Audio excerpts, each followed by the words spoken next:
Fala, meu povo, tudo bem? Bem-vindos a mais uma semana, mais uma hora de Juice. E essa semana a gente vai conversar um pouquinho sobre o Web Analytics. Cara, eu já mexi com isso já faz bastante tempo. Acho que 2009, 2008 eu mexia um pouco com isso. Então, assim, acho que eu devo estar bem desatualizado do que estava para lá e do que existe hoje em dia. Mas para isso hoje a gente tem uma galera aí que vai ajudar bastante a gente a entender, inclusive eu, a como é que tá esse mundo aí do Web Analytics aí hoje em dia. Então, para falar hoje desse Web Analytics e o quanto eu estou desatualizado sobre isso, tá com a gente hoje o André Martins, o Betinho e o nosso querido amigo Gabriel Sorato. Meus amigos, muito bem-vindos ao Orange Juice. Assim, ó, de cara, primeira coisa que eu quero já saber assim de vocês, por que vocês, raios, antes de se apresentar, antes de qualquer coisa, por que raios, cara, vocês gostam de ficar espionando a vida das pessoas? E o que elas fazem nas aplicações aí? Me explica, por que essa obsessão? Aí depois você se apresenta.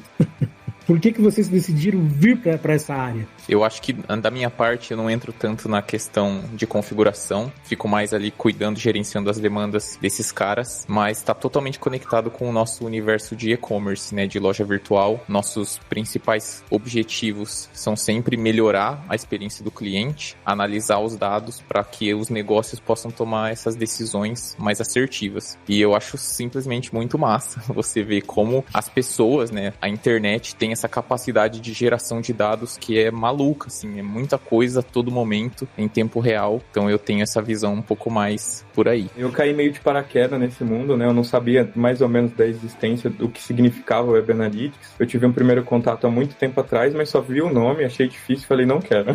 Foi bem pela necessidade mesmo, né, assim, eu tava entrando nessa área ali de programação e surgiu essa oportunidade, foi onde eu me apaixonei pela área, e lembra um pouco o Big Brother, né, a gente que navega e não tem a visão de Web Analytics, a gente acha que nada está sendo monitorado e no final das contas a gente sabe praticamente tudo. E complementando aí o que o Martins falou, né? Focado no negócio, entender o comportamento do usuário ali para atingir os resultados dos clientes. Acho que o meu caso ele foi bem parecido com o Betinho, eu também entrei sem conhecer muito bem, sem saber muito bem o que era, né?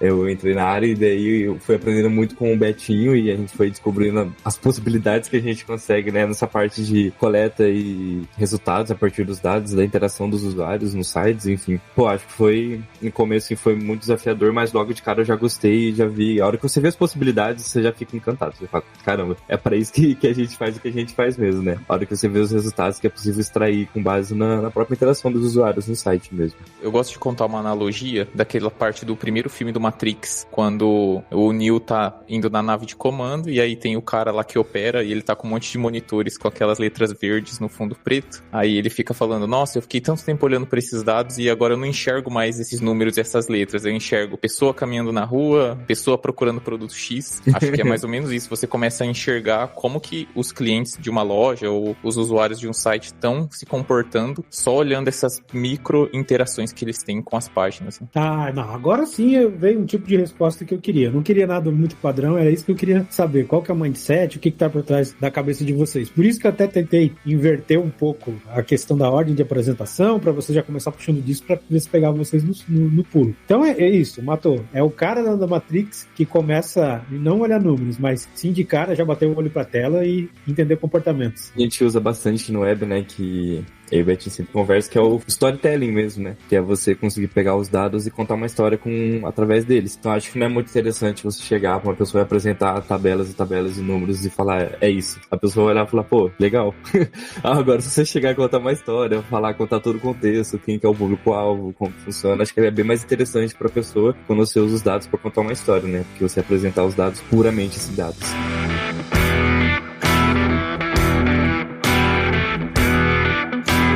Beleza, galera, eu já peguei vocês no susto, agora eu quero começar realmente que vocês se apresentem mesmo aqui pra gente, beleza? Quem é o Gabriel, quem é o André e quem é o Roberto? Com quem vocês trabalham, onde vocês trabalham, o que vocês gostam de fazer nas horas vagas, sabe? Se quiser contar algum podre também, só pelo amor de Deus, vai com calma, não pode contar o podre. Eu sou o André Martins, a gente trabalha aqui na Nação Digital, uma agência especializada em e-commerce. Hoje eu tenho a alegria de cuidar do trabalho do pessoal de Web Analytics e de TI, então eu trabalho diretamente com o Gabriel e com o Betinho. E E nas minhas horas vagas, eu gosto de desmontar coisas. Sabe aquela criança que gostava de brincar de Beyblade? Na verdade, eu nem sei se Beyblade é uma palavra que agora as pessoas reconhecem, né? Mas enfim. Cara, nem se pega nisso. Depois tem o Google, a galera vai atrás. Não, fechado, então. Então, eu adorava brincar de desmontar coisa. E hoje eu acho que eu transferi um pouco desse gosto pra teclados, mecânicos, peça de computador. Meus amigos já me reconhecem como a própria sucata de notebooks. Tem um notebook deles quebram e eles passam pra mim, que eu tiro a tela e gosto de ficar brincando. Poucas coisas voltam à vida. Na maioria das vezes elas só são desmontadas. Existe um pouquinho do que eu faço aí no meu tempo livre. É assim mesmo, né? Porque eu também tenho isso aí. Só que eu ainda por cima sou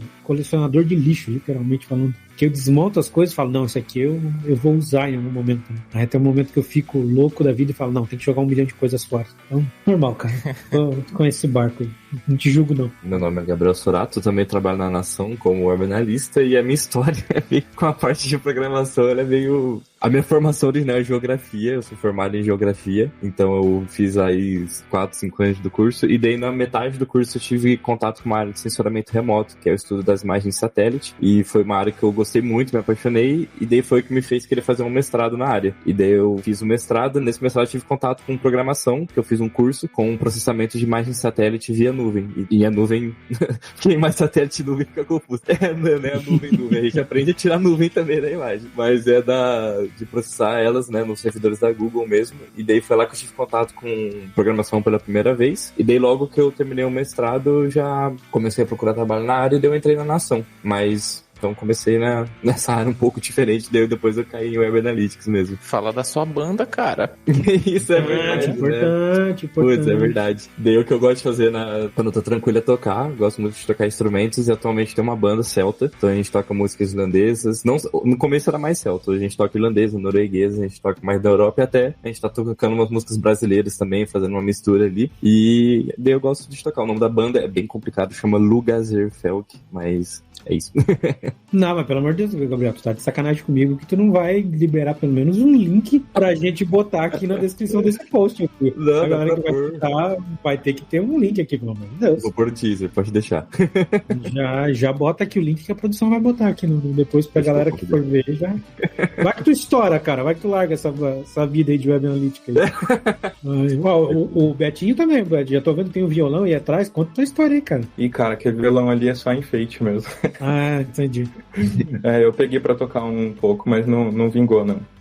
Meu nome é Roberto Ferreira, né? Eu trabalho como Web Analytics também aqui na Nação Digital. Minha jornada no mundo da tecnologia vem de muito, muito tempo atrás, né? Desde criancinha ali eu era muito nerdola, como diz o Martins ali. Eu sempre gostava de pegar as coisas novas que chegavam em casa, televisor, tudo que tinha botão eu saía apertando e fuçando ali pra entender, e adorava desmontar, né, pra entender como que funcionavam as coisas. Montava sempre, mas às vezes sobrava um parafuso ou outro, mas a vida que segue aí. Então, desde criança eu tive essa paixão aí por tecnologia, mas sempre fui muito desbravador, né? Então, eu era muito atentado quando eu era criança e minha mãe e meus pais, eles colocavam pra fazer todo que tipo de curso que existia de graça aqui na cidade. Então, apareceu web design, eu fiz, Photoshop eu fiz, Core, eu já mexi com bastante coisa, até que chegou um de tecnologia, né? De manutenção de computadores. Foi onde eu coloquei a mão ali nas peças e falei, meu Deus do céu, isso aqui que eu gosto. Aí, depois disso, eu só corri atrás de tecnologia, né? Fiz uma faculdade de uma técnica, né? Um técnico de informática. Foi onde me deu uma base ali bem ampla, desde programação até a parte de infraestrutura e hardware. Na sequência, eu terminando ali, eu fiz um concurso, né? Da Microsoft, que é o Microsoft Show Business. Na época, a gente mexeu um pouquinho com C# ali. Foi bem legal, eu tive uma visualização, um preview ali de programador, mas eu não me senti muito apto ainda. Eu busquei evoluir mais a minha parte de hardware, né? Então eu fui trabalhar na parte de infra, de manutenção de computadores, infra de prédio, redes, servidores, e chegou um momento também que eu falei, agora eu quero ir para essa parte de desenvolvedor, né? Me sujar menos, não me enfiar nos tetos ali das empresas, dos lugares. E na sequência eu conheci Nação Digital, ainda trabalhando como suporte na parte de manutenção, e foi onde eu caí nesse mundo de Web Analytics. e desde então é só Big Brother Brasil.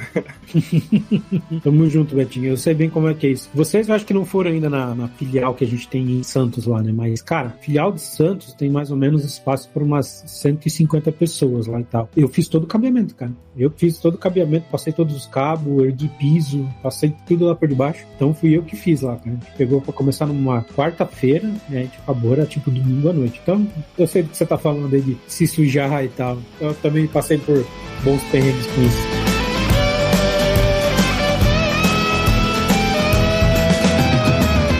Deixa eu propor aqui pra vocês, cara, uma dinâmica aqui. Porque, assim, vocês estavam falando aqui, eu tava pensando, cara, como é que a gente vai passar aqui pra galera que tá ouvindo a gente a melhor forma de descrever Web Analytics, né? Então, assim, porque eu não acho que é algo que vai ser fácil. Mesmo pra quem mexe com programação, eu não acho que o cara de cara vai matar esse funcionamento, como é que funciona o Web Analytics. Então, o que eu pensei? Deixa eu colocar a minha visão de 2010, 2011, por aí, e aí vocês me julgam. Aí vocês falam, não, você tá errado. Aí a gente segue a partir daí. O que vocês acham? Fechou. Pode ser? Assim, cara, lá atrás, assim, quando a gente tinha essa parte do Web Analytics, eu acho que lá 2010, 2011, pra mim era muito focado naquele esquema de AdSense, né? Então tinha muita coisa que controlava pelo controle do AdSense, controle do que a gente tinha dentro do Google, das plataformas, das tags que a gente botava, e era alguma coisa ainda muito focada em fluxo de navegação pelas páginas. Então o que o Web Analytics te fazia? O tráfego que ele trazia e colocava isso dentro das páginas. Então você sabia quanto tempo o cara ficava numa página, quais eram os links mais acessados, e me dava principalmente uma distribuição geográfica dizendo das pessoas que estavam visitando o meu site. Então eu sabia de que estado elas estavam vindo, eu sabia de que cidade, de que país e tal. E, cara, não ia muito lá em 2010, 2011, além disso. Era muito esse mundinho meio que fechado. Não que você não conseguia fazer muita coisa com informação. Você conseguia fazer coisa pra caramba, porque você tinha também faixa etária e tal, você conseguia visualizar algumas vezes se o seu site tinha uma espécie de login, quem mais ou menos os dados da pessoa, então faixa etária, sexo e afim. Beleza. Agora pula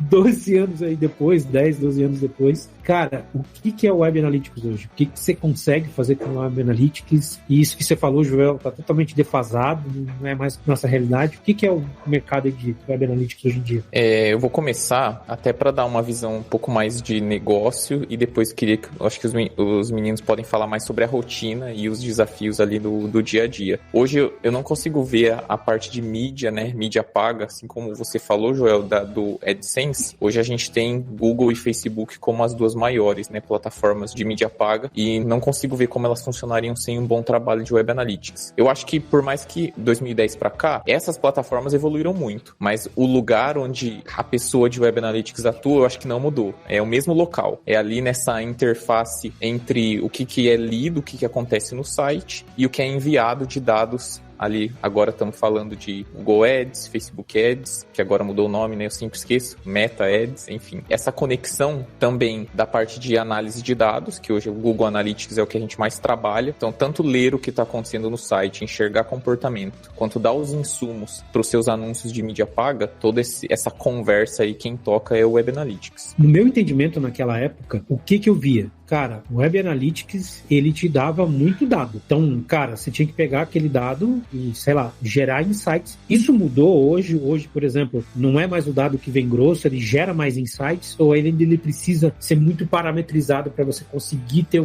ideias de comportamentos, enfim. Como é que tá essa estrutura hoje? Essa parte aí de estrutura de dados, com a evolução, né, do Google Analytics, que é a ferramenta de análise que a gente mais utiliza, ela já tem uma base bem legal. Então, assim, só de configurar as tags e fazer a coleta de dados básica, você já consegue ter uma visão e um tipo de insight já bem dinâmico de todo o negócio. Aí vai depender muito do objetivo, né? Quanto mais específico o objetivo, maior a configuração é necessária, porque são indicadores diferentes que você precisa coletar e até montar uma visualização diferente, né? É bem dinâmico essa parte. Ô Betinho, mas só pra a galera que tá escutando aqui a gente entender, até pra mim entender mesmo, sabe? Quando você fala tag, pra mim, a primeira coisa que vem na cabeça pra mim é HTML. É isso mesmo mesmo ou é outra coisa? Como é que é? Basicamente uma tag HTML. É um script, varia de JavaScript, na grande maioria é JavaScript, e tem algumas já dentro da ferramenta que a gente utiliza, que é o Google Tag Manager, que é uma ferramenta que auxilia toda essa parte de configuração para a gente montar a coleta de dados baseada na utilização do site pelo usuário. Então é basicamente uma tag HTML que ela faz alguma coisa e manda para algum lugar. Então vai ser para o Facebook, para o Google, para o TikTok Ads, para o próprio Google Analytics. Eu lembro que quando eu entrei, o Betinho já estava no departamento fazia mais de um ano, então ele já tinha bastante experiência, e dele me falava justamente de tag e tudo, e eu também ficava às vezes tipo, caramba, vamos ver se eu entendo essa parte, né? E daí foi quando eu descobri o Google Tag Manager, né, que o Betinho mostrou, que eu entendi, caraca, assim, o quão mágico é você usar essa ferramenta, porque basicamente a gente insere pequenos trechos de código no site da pessoa, é através disso que a gente consegue rastrear as informações. Se a gente não tivesse essa ferramenta, a gente teria que pegar o código do site e colocar um monte de mini códigos que iam ficar perdidos, a gente não ia saber onde estava, a gente não ia saber quais que estavam lá. Então a gente usa essa ferramenta que é justamente para poder gerenciar. Então a gente coloca tudo lá, tudo separado por nome, por variável, por acionador, a gente tem tudo separado, e essa ferramenta, ela, uma vez que a gente instala ela no site, ela tem a função de inserir todas essas tags, esses códigos lá, e daí a gente faz o gerenciamento tudo por ela, né? Tag nada mais é do que pedaços de código que a gente coloca dentro do site para coletar dados. E deixa eu entender, pessoal, quando vocês falam, que nem, por exemplo, o que eu tô imaginando aqui na minha cabeça, tá? Tô imaginando na minha cabeça, aí vocês me corrigem se tá errado. Beleza, tem as tags, vocês colocam lá o JavaScript, sei lá, né, o gerenciador, né, o arquivozinho JavaScript que vai fazer o do your thing, né, fazer essa coisa. Como é que funciona? Esse JavaScript, quando você coloca lá, ele, em tempo que o cara tá renderizando na tela dele, gerando HTML, ele começa a inserir tags HTML dentro do código ele gerado? É isso? Tem vários tipos de acionadores, né? O nosso mundo de Web Analytics, muito focado na parte do gerenciador de tags do Google, que é o mais utilizado, ele é dividido em algumas partes, né? São as tags, que são os pedaços dos códigos, são os acionadores, que é a ação que vai fazer aquele código entrar dentro do site, e as variáveis, que é o mesmo conceito da programação, né? Algo que guarda algum valor ali ou pega algum valor. Então, conforme o cliente utiliza o site, então vai ter tag que vai ser acionada no momento que a página carregar, vai ter tag que vai ser acionada no momento que o usuário clicar em determinado botão ou assistir o vídeo. Então, a gente determina o acionador de cada tag e é um mundo infinito, tudo que dá para fazer aqui dentro. Cara, que legal que você tá falando. Eu consigo hoje em dia, então, saber até quando o cara scrollou a página? Sim. Em porcentagens. Inclusive, tem ferramentas que já calculam isso automático. É só você colocar ela no site, que ela por si já vai conseguir te dar um relatório, por exemplo, de scroll do seu site. Cara, que irado. Não me lembro se tinha isso na minha época, não. Talvez foi falta de conhecimento minha na época, mas não lembro. Ah, irado. Bacana.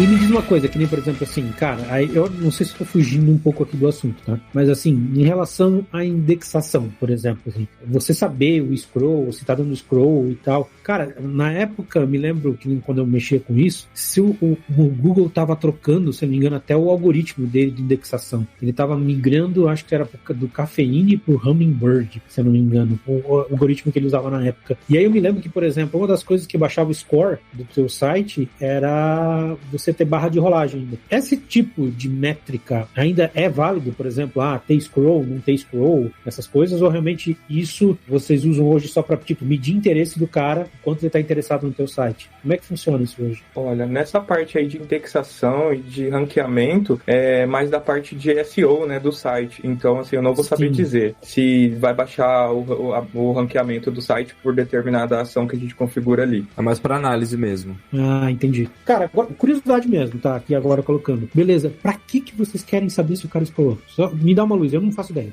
Engajamento. Engajamento? Exatamente. Se o usuário rolou a tela, né, o site até 80%, significa que ele se engajou até aquele determinado. Se ele não rolou, a gente sabe que é uma página que não tem um determinado engajamento. Um exemplo mesmo são landing page, né, ofertas de valores, que é uma página única que tem diversas informações ali. Então, para estratégia, né, para o departamento de estratégia que monta implementa essas partes de campanha junto com a performance, é interessante saber algumas ações do usuário para a gente entender se uma landing page está boa, se precisa de uma melhoria, se o usuário está engajando. Então, você vai dar determinado resultado, né? Geralmente, quando a gente tem essas landing pages com essas ofertas de valores, o ato de se inscrever fica no final. Então, a conversão é a última coisa do site, né? Da página. A pessoa vai rolar todas as informações e no final vai ter um formulário. Então, pra gente é interessante, por exemplo, saber se tem gente que tá desistindo antes, aonde a pessoa tá parando, até onde ela tá indo, se ela tá chegando de fato na conversão. Então, a gente saber mais ou menos qual é o caminho, né? Como é uma página só, o caminho é rolar, né? Pra baixo. Não teria outro lugar pra ela ir. Teria como ela ir pra outra página, enfim. A minha cabeça aqui, vocês estão falando e começa a vir um monte de coisa na cabeça e um monte de coisa que eu quero perguntar. Então, deixa eu ser chato aqui.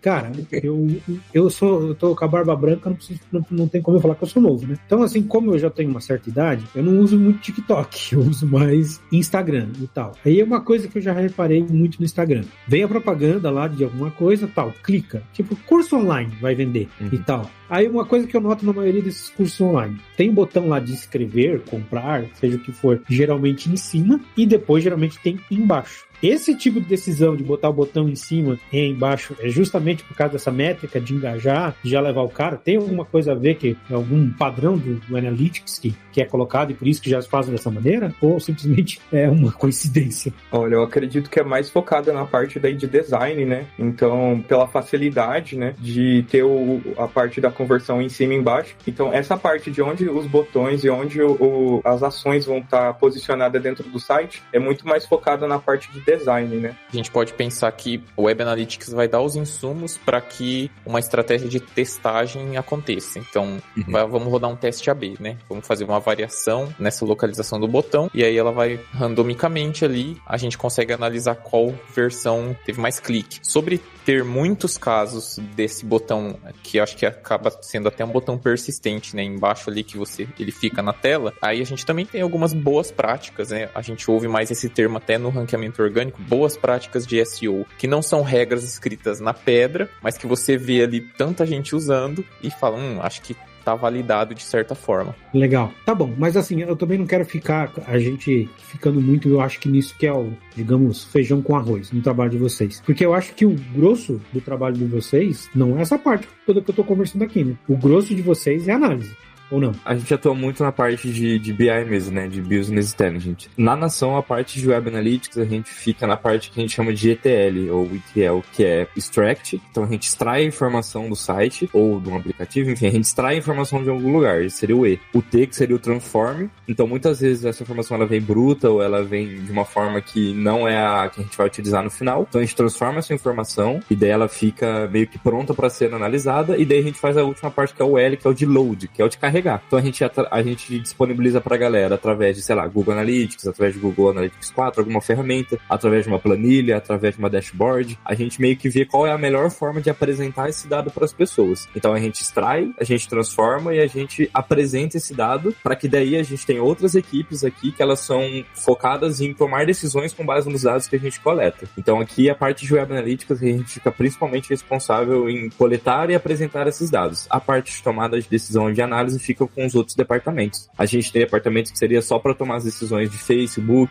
que são só para tomar decisões de Google Analytics, ou para só tomar decisões no geral, que é a parte da estratégia, que pensa em toda a parte do cliente. Então a gente tem esse insumo que a gente disponibiliza para que as equipes possam utilizar. Acho que um dos maiores desafios, né, Betinho, que a gente tem é que basicamente assim, pô, que legal que seria coletar esse dado aqui, né, dessa forma aqui, especificamente dessa maneira. Daí o nosso trabalho é tentar de alguma forma fazer com que aquele dado seja coletado, enfim. Então a gente tem os desafios de, às vezes chega umas ideias que a gente pega e fala, bora fazer. A gente pega e então o nosso desafio às vezes é pegar dados de lugares que, enfim, é mais complicado ou que a gente envolve mais uma parte mais de coleta. Então acho que esses são os grandes desafios que a gente tem atualmente. Eu só não acho que você foi sincero. Eu acho que, tipo assim, quando chega o pedido que tá fora do comum, eu acho que o final você fala, bora fazer. Mas antes, dá uma xingada, né? Xinga um ou outro. Aí depois você fala, bora fazer. A gente aqui é bem entusiasmado com novas oportunidades, né? de aprender com novas tecnologias, novas ferramentas e até novos métodos de coleta. E igual o Gabs falou mesmo, o Web Analytics aqui na Nação Digital, a gente trabalha muito como suporte e apoio para o time de estratégia e para o time de performance, que atua nessas partes de mídia paga. Então, a gente faz toda essa parte de configuração e de coleta de dados para o Facebook, os eventos de interação, configura e coleta os dados para o Google Analytics, para a gente entender e montar públicos-alvo. Isso aí que você comentou, Joel, por exemplo, um dos desafios é a gente olhar a plataforma que uma loja virtual foi construída. Então a gente tem, vocês na F-Câmara sabem bem, né? Tem Magento, VTEX, aí tem algumas menores, alternativas mais específicas. Então assim, te falar que a gente não tem um ranking das plataformas que a gente gosta mais e daquelas que a gente coloca alguns adjetivos específicos, a gente tem esse ranking, né? Mas os meninos estão sendo educados aqui. Talvez, assim, não sei, mas talvez a primeira coisa que o Betinho faz assim que fala que vai entrar cliente é olhar qual é a plataforma que ele tá, pra saber qual que vai ser o desafio que a gente vai enfrentar, né? Olhar a plataforma e olhar o data layer, se existe. É verdade. Cara, que engraçado vocês me falar isso, né? Porque assim, beleza, né? Como vocês falaram, né? Pô, foco muito em e-commerce e tal. Cara, isso não deveria ser uma das principais preocupações para uma plataforma de e-commerce, por exemplo? Cara, tem uma coisa que acontece com a gente que, tipo assim, é inacreditável. Porque, por exemplo, o Facebook, a gente basicamente coleta informações do site e passa pro Facebook. Tipo, ó, fez, essa pessoa adicionou tal produto no carrinho, essa visualizou, enfim. A gente faz isso através dessas tags que a gente falou. Só que, nas plataformas, teoricamente, existem as integrações nativas, que é você só colocar o pixel do Facebook lá e ela faria isso, né? Automaticamente, a gente não precisaria fazer. E a maioria das vezes que a gente enfrentou, assim, essas integrações, muitas delas não funcionam, assim, ou aciona evento onde não devia, ou, enfim, evento duplicado, às vezes evento triplicado. Então a gente fala, tipo, pô, hoje em dia a gente já vai direto pro GTM, a gente nem tenta integração porque as experiências que a gente teve não foram das boas, não. Em evento, quando você tá falando, assim, até pra galera que é programador e escuta a gente, eventos é o mesmo esquema que a gente tá falando de JavaScript, por exemplo, né? Disparar evento, escutar evento, mesma coisa. Basicamente, o evento é um evento de JavaScript, mas que ele dispara alguma informação para a plataforma, igual o Gabriel falou ali, ou o Facebook. Então, quando dispara esse evento, ele dispara um evento de visualizou o produto lá para o Facebook, ou visualizou ou adicionou o carrinho para o Facebook, para o Google Analytics. Então, é basicamente uma tag que dispara esse evento JavaScript que manda para a plataforma de mídia paga ou para outra plataforma. Cada plataforma vai ter o seu dicionário, né, de quais nomes de eventos eles aceitam. Aí o que a gente faz muitas vezes é ler o site do jeito que ele tá e falar, quando acontece isso no site, significa que o Facebook vai receber um evento do tipo visualizou o produto, por exemplo. Tem eventos que eles são bem específicos, tipo, Add to Cart é um evento que não tem segredo. A hora que um produto for adicionado ao carrinho, vai acionar esse evento, porque não faz sentido a gente colocar um Add to Cart, por exemplo, quando a pessoa visualizar um produto. Mas daí tem eventos que as pessoas acabam utilizando quando, por exemplo, depende da estratégia. Tem um que é de Complete Registration. Então, beleza, daí a estratégia vai falar, eu quero esse evento nesse formulário, eu quero esse evento nesse lugar. Eles acabam escolhendo e a gente vai moldando daí onde vai ser acionado cada evento de acordo com cada estratégia, né? Então tem os eventos que eles são mais gerais e os que são bem mais específicos, que geralmente eles são acionados em um lugar bem específico mesmo do site. Cara, legal o que vocês estão falando, e isso me faz ter uma percepção um pouco diferente, assim. Quando vocês começaram a falar de ETL, e eu trabalhei muito com ETL porque eu já desenhei Data Lake, já trabalhei muito com Machine Learning, Deep Learning e tal, essas coisas. E pra mim, o mais difícil sempre é o T, é o Transform, né? Que é você transformar aqui o dado. Mas eu tô tendo um sentimento que pra vocês, cara, o setup também antes é muito importante, né? Porque pelo que eu tô entendendo, não é uma coisa padronizada, né? Vocês colocaram. Então, assim, como é que é o trabalho de vocês deve ser bem difícil também na hora de você parametrizar e fazer esse setup inicial, ou não? Uma vez eu até comentei com você, né, Joel? Parece que a gente tá jogando Minecraft, assim. Então, o que a gente quer tá escondido, o nosso cérebro é a picareta, a gente tem que ir cavucando e fazendo o teste. O console ali do navegador, né, o F12, é um companheiro do dia a dia do pessoal. Acho que um dos maiores desafios nossos é essa parte inicial. A gente é como se fosse uma pessoa que está comprando no site mesmo. A gente faz todo o trajeto, a gente vai de todos os lugares do site, a gente acessa, vou até o final da compra para ver o que é acionado, o que eu consigo pegar de dado que a própria plataforma me oferece, o que eu vou ter que ir atrás, o que eu vou ter que minerar lá no HTML do site, enfim. A gente tem que que a gente faz todo o processo. Acho, né, Betinho, que essa é uma das partes particularmente que eu mais gosto, mas é uma das mais demoradas, que a gente quer esse onboarding. A gente pegar do começo, assim, desde o primeiro, carregou a página inicial até finalizou a compra, e a gente pegar saindo, né, vendo todas as possibilidades que a gente consegue pegar de dados. Essa parte aí é a maior e mais complexa, né? Porque a gente, logo que entra um cliente com e-commerce, a gente faz um processo de toda a jornada de compra que o Gabriel explicou, pra gente fazer o quê? Pra gente traduzir as ações que o e-commerce, que o site passa pra gente, como HTML, dados via HTML ou dados via data layer, pra gente traduzir isso em tags que geram esses eventos para as plataformas. Então, esse é o mais importante, né? O primeiro e o que gera mais gasto de tempo ali pra gente configurar mesmo, porque depois de ter feito essa base sólida, né, já realizado essa tradução dos dados, fica muito mais fácil a parte da análise e até da amostragem desses dados, né?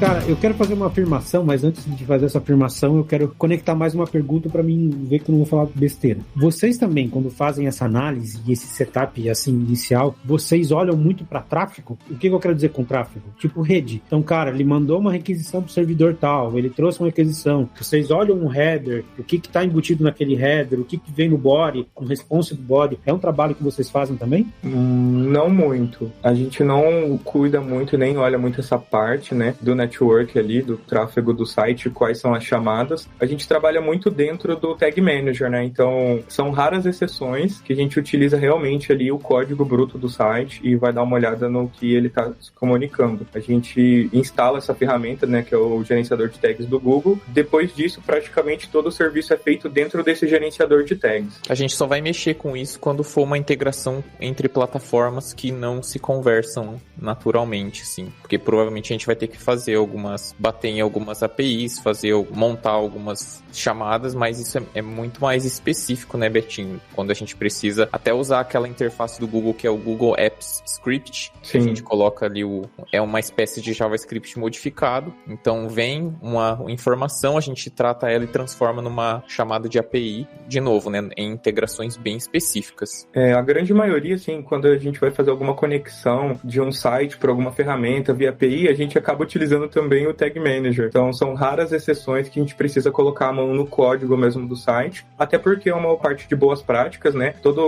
As tags, todas as ferramentas, todo o código que a gente utiliza, a gente prefere utilizar ali dentro para ficar mais fácil para dar uma manutenção e também para não atrapalhar a parte de desenvolvimento do site. Então, é basicamente tudo via Tag Manager. Acho que uma vantagem do Tag Manager também, que a gente não comentou, é que ele tem um ambiente de teste dele. Então, tudo que a gente faz, a gente não está inserindo diretamente no código do site até que a gente publique. Então vamos supor que o nosso onboarding com o cliente demorou uma semana. A gente ficou uma semana rodando o teste, uma semana rodando a análise, uma semana fechando a configuração dele. Não necessariamente tudo que a gente está fazendo está indo ao vivo pro site. A gente está tudo dentro do nosso ambiente de teste. A hora que a gente bateu o martelo, falou, é isso, essa é a configuração, a gente vai lá e publica. Se a gente não tivesse o GTM, toda vez que a gente quisesse fazer um teste, a gente teria que colocar um código no site, ver se funcionou, beleza. Com GTM não, a gente faz tudo assim. Às vezes tem um board que a gente termina e a gente olha lá, sei lá, 220 modificações foram feitas. Você já olha e fala, meu Deus do céu. Daí você vai lá e publica as 220 de uma vez, né? Não tem, que você já testou todas, você já viu uma por uma, viu que tá tudo certo, aí sim você roda pra produção. Cara, eu vou falar pra vocês a minha visão de desenvolvedor front-end, por exemplo, assim.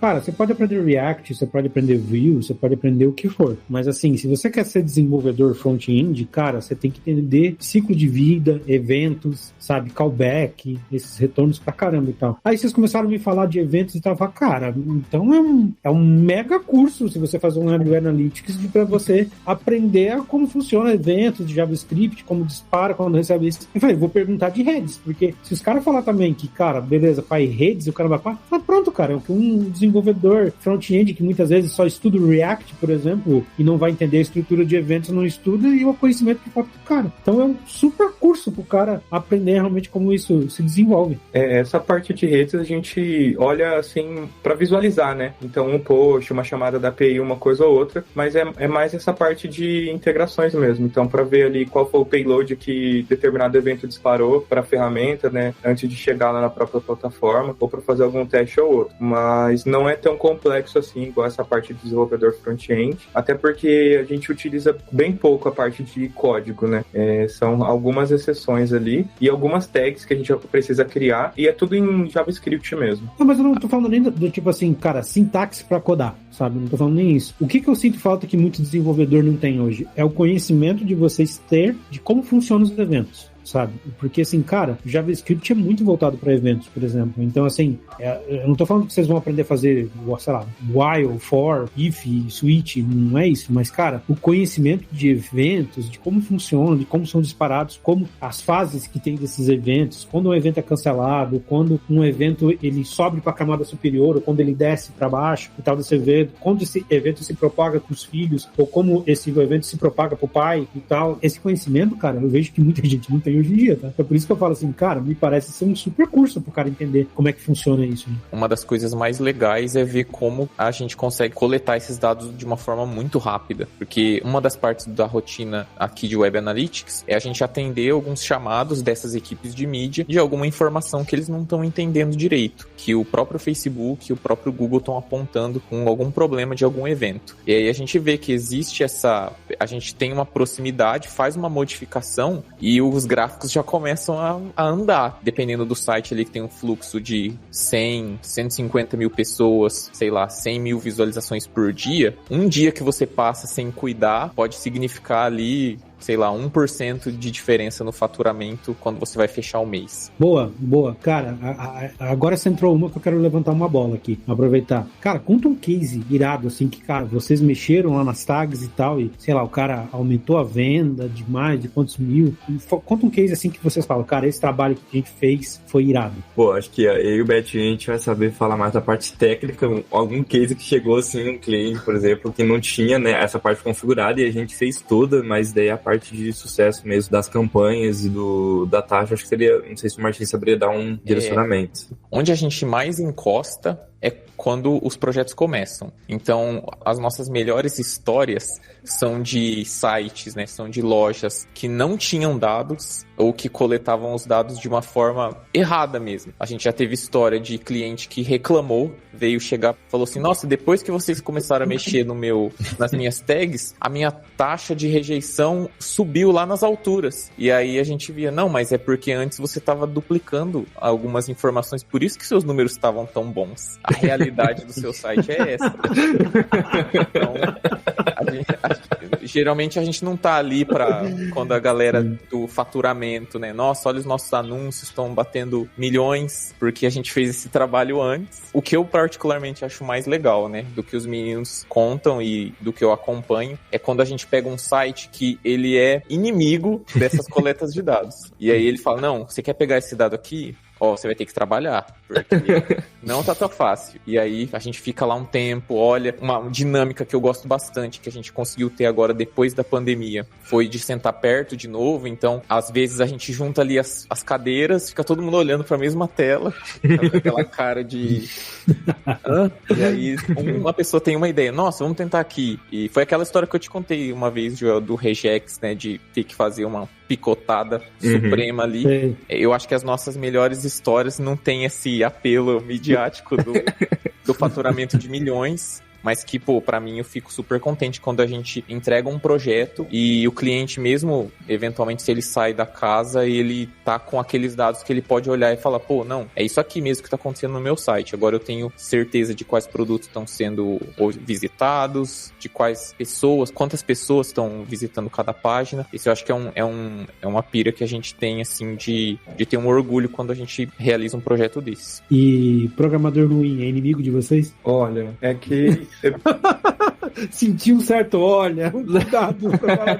Eu acredito que é por conta dessa parte de analytics não ser tão disseminada, né? Então, porque normalmente quando a gente solicita alguma coisa para os desenvolvedores, eles vão lá, implementam e é jogo rápido e a gente fala, por que desde sempre já não aconteceu assim, né? Mas o maior problema nosso, assim, é igual a gente tinha até comentado anteriormente ali, essa parte de data layer, cara, é algo que para a parte de marketing, de web analytics é muito importante, né? Porque é uma camada que fica entre o back-end e o front ali, que carrega todos os dados em forma tipo de um JSON. E a grande maioria não tem. Então a gente não consegue coletar esses dados dessa data layer, dessa camada de dados. A gente tem que ir lá garimpar no HTML, aí é treta, porque o site está em manutenção, o site está sempre em desenvolvimento, muda um botão, muda um nome, muda uma div, uma classe, e toda a nossa configuração daí vai pro ralo, daí a gente tem que configurar de novo, fazer a jornada de compra, identificar onde tá os gaps ali. O nosso maior problema nessa parte é com a ausência de data layer mesmo. Agora deixa eu fazer uma pergunta polêmica, né? Assim, cara, eu trabalho no mundo do desenvolvimento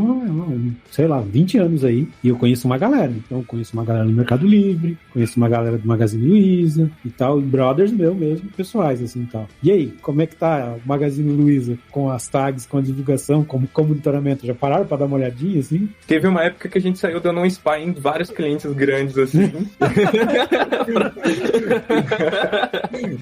Tem uma ferramentinha na net, na web, ó, que a gente consegue pegar e fazer o download da configuração do Tag Manager do site. Não é nada ilegal, gente. Não aparece nenhum dado ali que não podia pegar, nem nada. Legal que é divertido. Mas a gente consegue ter uma noção das configurações, né? Então, vira e mexe, a gente pegava um cliente grande ali e saía dando uma olhada nas tags, ver se estava duplicando, via analytics. Confesso que é um nível intermediário ali. Caraca, mano, não esperava essa resposta. Já vou encher a paciência de um monte de gente agora. Mas não é culpa dos desenvolvedores.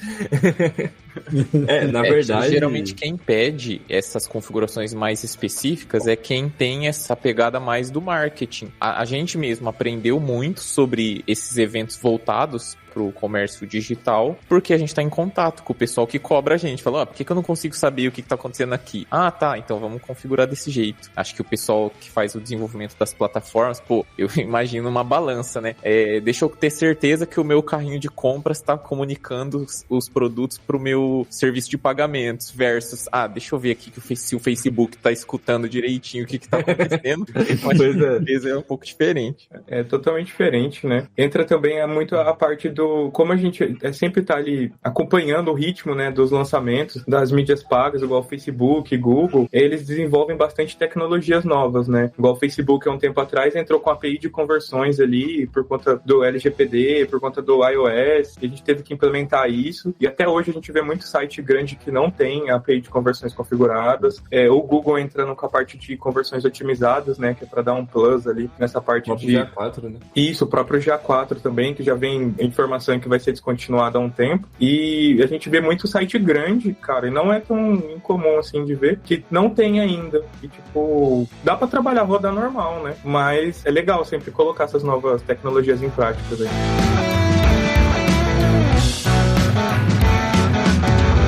Agora sim, de novo, sabe, novidade. O que tá acontecendo aí de novo? O que digamos, como é que fala nas mídias sociais mesmo? O que é o trend, né, aí da vez aí na questão de Web Analytics aí? Bom, acho que, assim, pensando no mercado de Web Analytics, não seria pra agora, tipo hoje, mas pra um futuro aí de pelo menos uns 6, 7 meses em frente.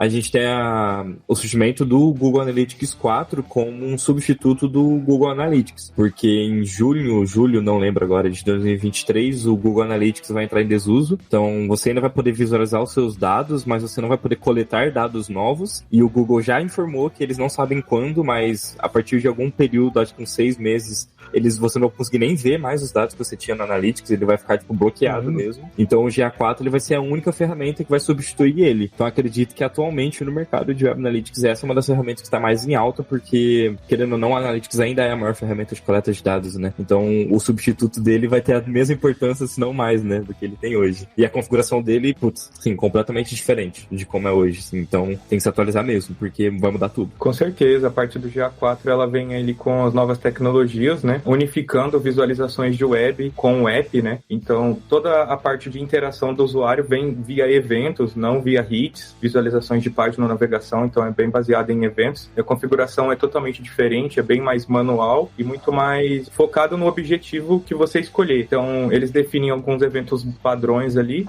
mas é bem personalizável para cada caso, para cada e-commerce ou para cada site ali. E vai ser uma alteração muito grande, né? O Google Analytics, como o Gabriel falou, ele é uma das ferramentas mais utilizadas no mundo hoje, gratuitas, e o GA4 que vai substituir ela é tão importante quanto e traz novas tecnologias como aprendizado de máquina, públicos de predições baseado no comportamento do usuário e integrações novas com o Google Merchant. Então, para negócios, né, é muito importante aderir isso, principalmente negócios que já possuem aplicativos também, porque você consegue ter uma visualização mista na mesma interface, então é bem legal. Eu acho que o GA4 também vai fazer a gente usar um pouquinho mais de banco de dados, né? Porque o GA, se você hoje entrar no GA que foi criado lá no começo, lá no primeiro ano, você ainda vai conseguir ver esse dado. Ele armazenou todos os dados sem exceção. O GA4 não, você vai ter uma coleta de no máximo 14 meses. Depois ele vai excluir. Então você vai estar sempre ou armazenando num banco de dados ou usando BigQuery, alguma ferramenta para poder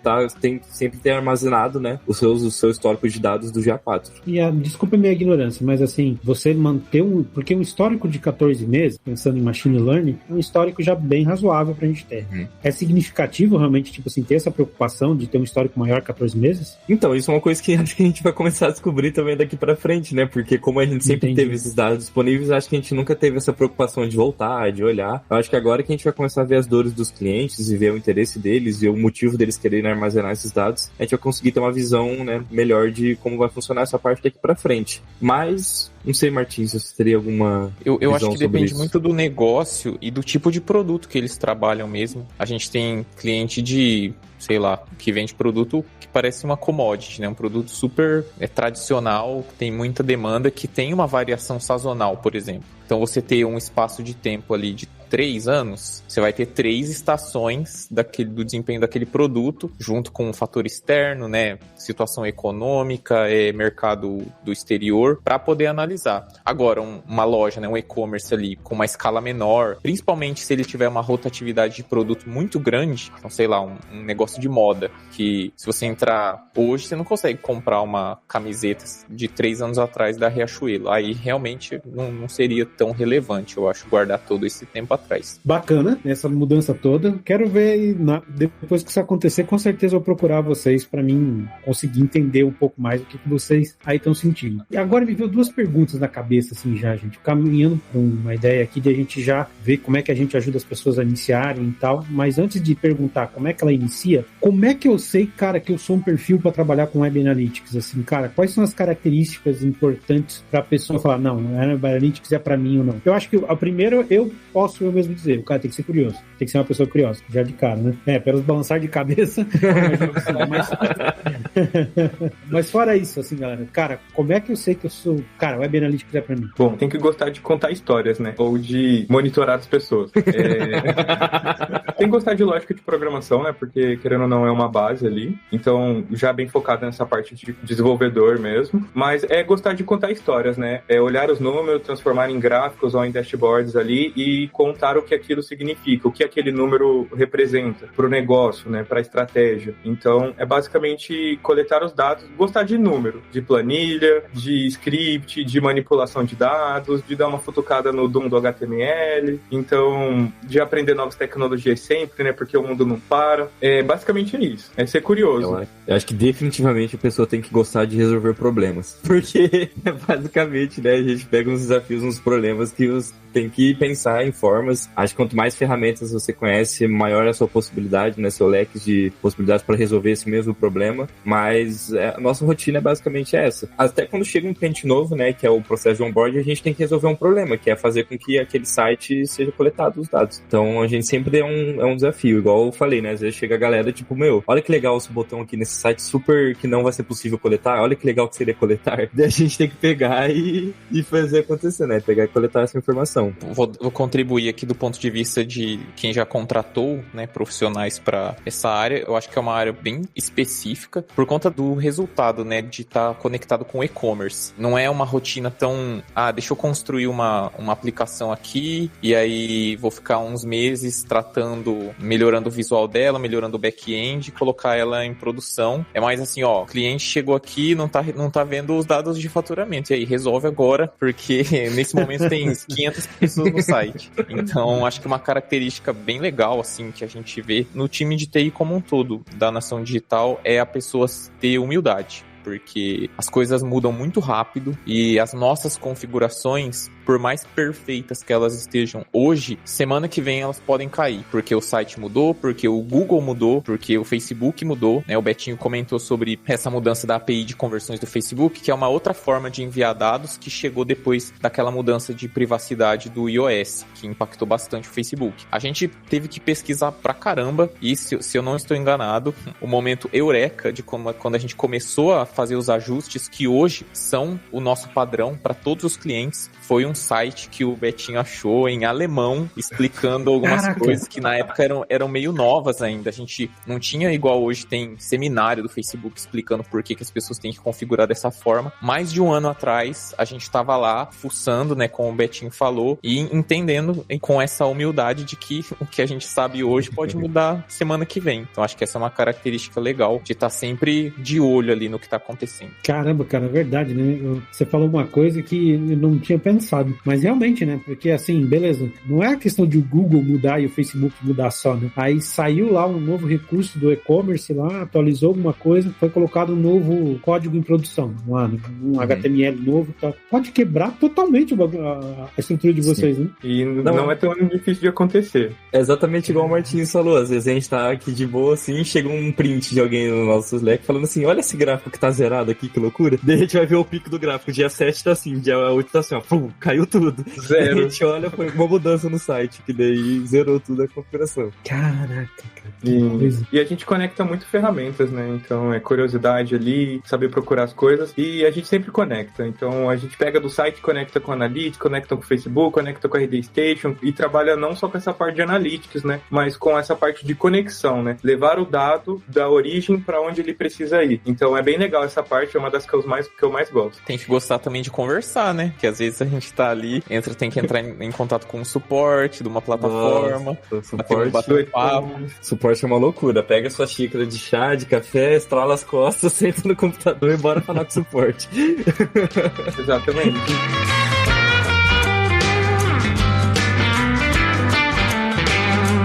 Cara, me bateu uma saudade da época que eu mexia, fazia nada, porque assim, eu curto dados, cara. Minha pegada é muito dados, assim. Deu uma saudade aqui agora. Mas beleza, deixando meu saudosismo de lado, qual é o caminho, galera? Basicamente, qual é o caminho pra quem tá começando? Cara que vai, cara, gostei dessa conversa, me parece ser muito legal, parece ser pra mim. Como começo, cara? Qual site vocês recomendam? Enfim, dá a letra aí, cada um de vocês. Tem bastante, assim, origens, né? Tem bastante lugar pra bastante conteúdo bom. A grande maioria vai ser gringo, tá? Então vai ser inglês ali mesmo, o indiano ensinando a gente a fazer nosso trabalho, que é o que mais tem, e os caras manjam muito. Eu e o Gabriel, a gente adora. Sim. Como que é o nome daquele canal que vocês assistiram todos os vídeos já? É o Mesure School. É do Julian. Julian. É muito bom, sério, é muito ele bom. Ele é muito bom. Como é que é o nome? Vou mandar aqui, é Mesure School. Mesure School. Ele é muito bom, ele ensina desde Tag Manager a como funciona essa parte, né, que a gente dá uma explicadinha de tag, de variável, de acionador. Ele explica bastante tecnologias novas. Ele sempre tá lançando vídeo e atualizando os dele. Tem o Simon Ahava, me perdoe se saiu o nome errado aí, mas é um cara, tipo, referência também na parte de Web Analytics. Ele tem um blog com muito conteúdo, muita tag que ele mesmo fez, bastante projeto que a gente usa e tende a utilizar também. Então, o cara é muito bom ali. Tem a parte das certificações do Google, né, de Google Analytics e de Tag Manager, pro Facebook e pro Google Ads também, daí tem tudo oficial, a gente pode passar o link depois. Do Facebook também tem o Blue Protocol, né, que é mais a parte de aprender como funciona a parte do Facebook, que é relacionada com tags também. É meio irônico, né, falar que geralmente as pessoas falam, procura no Google, né? Nesse caso é literalmente fonte mesmo, né? Porque os cursos são Sim, todos lá, do o material oficial do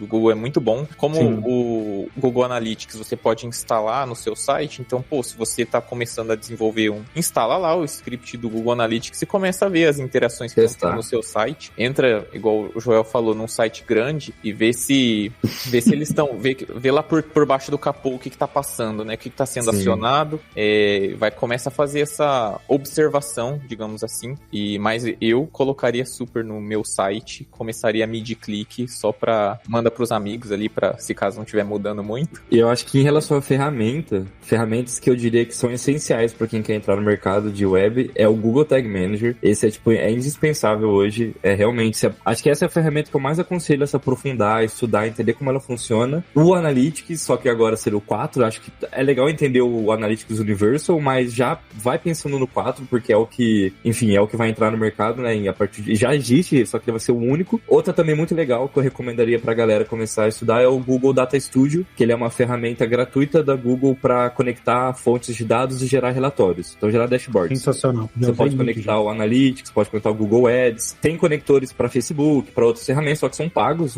eles são nativos, mas eles não são pagos, né? Então, trabalhar ali com pelo menos as fontes de dados que já são vinculadas com a própria Google. Então, essas 3 ferramentas, o Google Analytics 4, o Google Tag Manager e o Google Data Studio, eu acho que são essenciais para quem quer começar na área de Web Analytics. Com o Data Studio, né, Gabs, você consegue plugar numa fonte de dados do Google Analytics e ele já monta a tabela para você. Assim, é muito tranquilo de começar e não teria que investir nada, né? Tudo fontes de dados gratuitas e o conector, que é a parte que às vezes dá mais trabalho, já tá lá nativo, porque são todas ferramentas da Google. E se você entende de programação, tem curiosidade, você consegue criar seus próprios conectores também. A gente tá aí com alguns projetos para gerar alguns, mas você pode programar e criar o seu próprio conector que vai conectar qualquer fonte de dados com o Data Studio, né? Você pode, se você conseguir, você pode criar os seus próprios para ferramentas que não tem, por exemplo. Sensacional. Galerinha, só queria agradecer vocês aqui pela participação e deixar aqui um espaço para você mandar o seu muito obrigado, mandar sua mensagem aí pra galerinha, se quiser dar o último toque, a palavra é de vocês. Bom, brigadão, Joel, obrigado a todo mundo do Orange Juice, foi muito legal participar desse podcast, fiquei um pouco nervoso aqui, não sei se vai ficar um conteúdo bacana, mas valeu pelo espaço, valeu demais.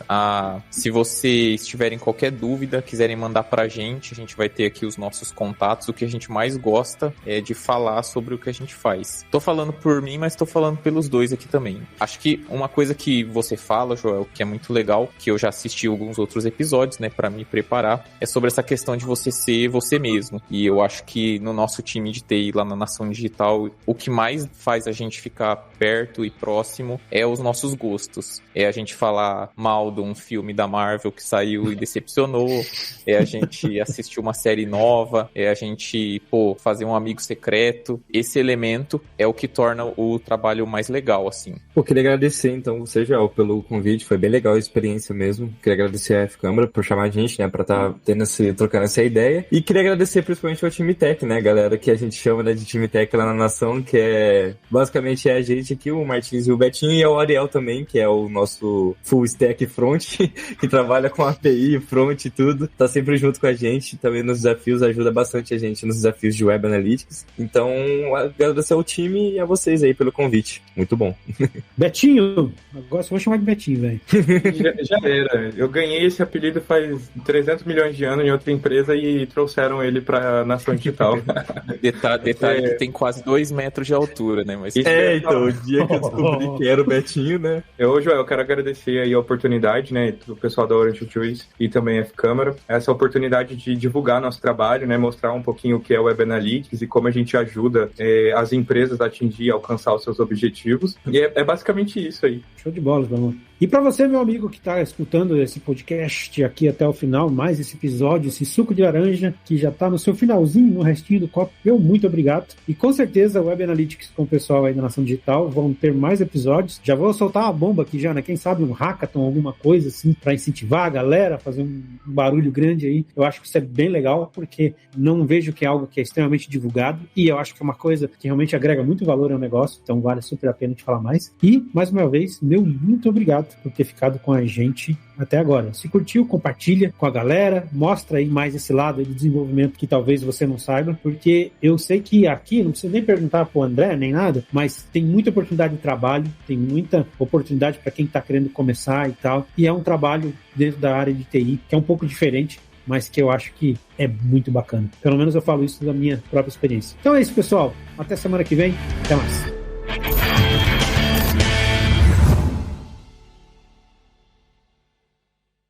Este podcast foi editado por Radiofobia, podcast e multimídia.